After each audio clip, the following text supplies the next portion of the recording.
Thank you very much. Senator Banks. General Caine, congratulations on your nomination, and thank you for being willing to come out of retirement and serve your country in this most significant way. I look forward to having a chairman of the Joint Chiefs whose only focus is national security. But you have a hard road ahead of you. As you and I discussed before, General Milley modeled inappropriate and political behavior to a whole generation of officers. And it's why I fully support President Trump's decision to relieve General C.Q. Brown and the unconventional decision to go beyond the usual four-star choices and pick an outsider like you for this most important role.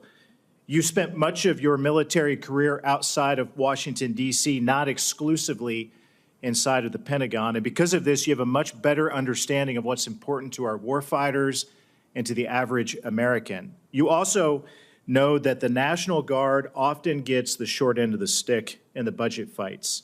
And having a chairman who properly appreciates the importance of the Guard is critical. So because of all of that, I can't wait to get you confirmed as soon as possible.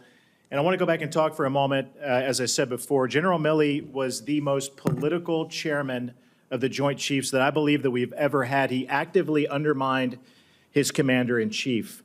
General Milley admitted to calling Speaker Pelosi and disparaging President Trump's mental fitness and questioning his nuclear command authority that was completely inappropriate and unacceptable. And General Caine, I want to ask you, how will you communicate differently than that with congressional leadership?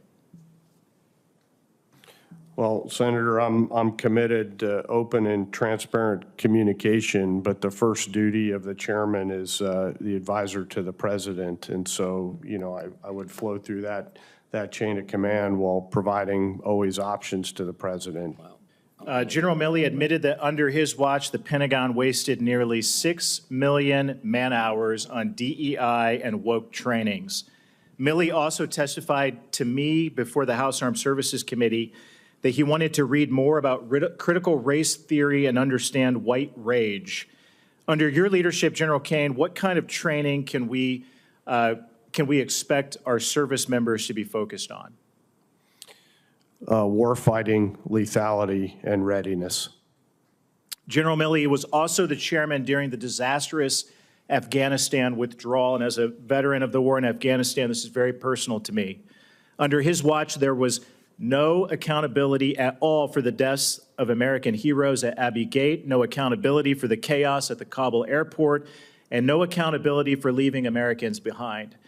When military failure and incompetence result in the death of U.S. troops, do you agree that the officers in charge must be held accountable?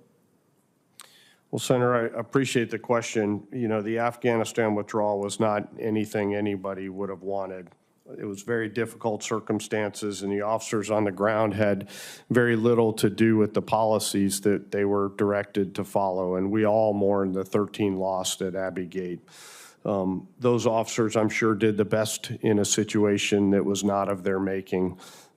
Certainly, accountability is an important tenet in the United States, but I hope that we consider the fact that those officers were just doing the duties that they were assigned to do. You do agree, though, accountability matters. We should always learn from our mistakes and hold those accountable who made those mistakes. General Milley told his aides that President Trump was preaching, quote, the gospel of the Fuhrer. I asked General C.Q. Brown last year before the House Armed Services Committee if that was inappropriate, and even General C.Q. Brown agreed publicly under oath before that committee that that was a very inappropriate statement by General Milley. Do you agree with General Brown that the chairman of the Joint Chiefs should never disparage the commander-in-chief, the President of the United States of America? I do, Senator. When he was chairman, General Milley testified that he, quote, does interviews regularly with print media, books, documentaries, video on TV, end quote, because, quote, it is a part of a senior official's job. Milley also said he talked to the media 2, 3, 4 times a week.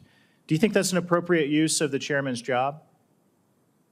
Senator, I just, if confirmed, I'll spend my time focused on the essential tasks in front of me. And my last question, General Milley promised Chinese generals without the president's knowledge that he'd warn them if the United States was about to attack. Do you think it's inappropriate or appropriate for the chairman of the Joint Chiefs of Staff to warn our greatest adversary when we're about to attack or what we might do?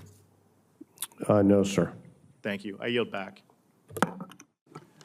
Thank you. I guess that